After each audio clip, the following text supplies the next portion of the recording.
So hear me out. Max Payne, from its shocking introduction to unsettling nightmare sequences, sprinkled in throughout a dark and isolated journey, is at least partially a horror game in my opinion. This obviously comes with a bit of bias from me since I first saw this game at a very young age, and even to this day, booting up the title screen and starting a new game on the PS2 version still gives me a slight sense of dread. The decision to use comic book styled panels with real life actors for cutscenes really helped to raise the level of presentation despite being chosen to save on the budget. Everything's all gloomy as you listen to Max speak with his deadpan delivery, with the title's main theme in the background. It gives it a very ominous vibe. Outside, the mercury was falling fast. It was colder than the devil's heart, raining ice pitchforks as if the heavens were ready to fall. Everyone was running for shelter like there was no tomorrow. It didn't get any better when I got to the subway.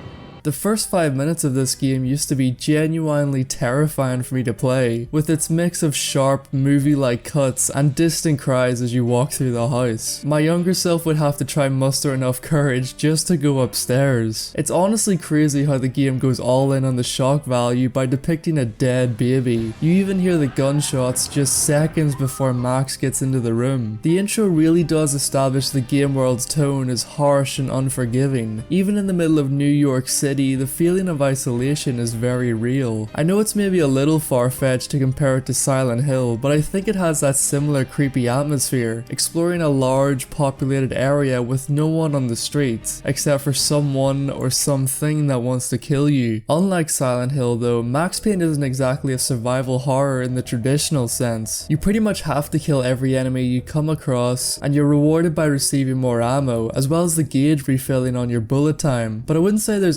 absolutely zero survival elements involved. Max's painkillers are in short supply, and you really have to go out of your way to find more. Rationing them out between long stretches of gunfights means you have to give at least some thought towards the best time to use them. While you never have a short supply of weapons to use, it's easy to burn through ammo on the better weapons for close encounters like the submachine guns, making fights with the weaker weapons feel a little more tense. Even while using the shotgun, missing a single round fired can leave you vulnerable enough to get one-shotted in return.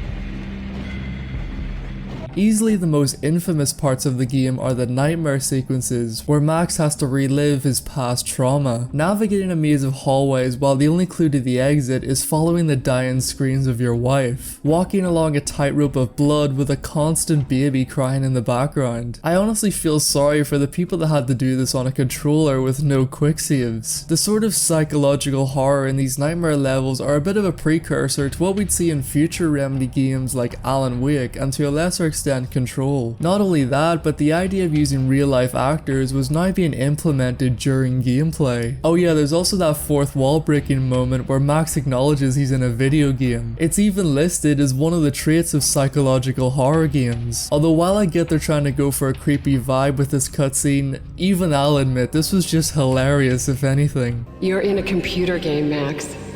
The truth was a burning green crack through my brain, weapon statistics hanging in the air glimpsed out of the corner of my eye, endless repetition of the act of shooting, time slowing down to show off my moves, the paranoid feel of someone controlling my every step.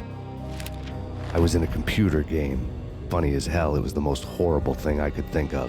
Regardless of whether Max Payne could ever be seen as a type of horror game, I'm sure Remedy's upcoming Alan Wake 2 will give us a real survival horror experience like nothing they've done before. And surprisingly enough, one of the characters in the game is a police detective with Sam Lake's face and James McCaffrey's voice, so it looks like we'll get to see Max Payne in a true horror game after all. And not only that, but with the development of the Max Payne 1 and 2 remakes having been well underway for over a year by now, it'll be interesting to see if these remakes really ramp up the dark atmosphere the original still has. But despite everything, I'll always remember how much this early PS2 game spooked me as a kid, and I'm sure it wasn't just me, right? If you had a similar experience with Max Payne, then be sure to tell me about your trauma in the comments below. And with that being said, thanks for watching.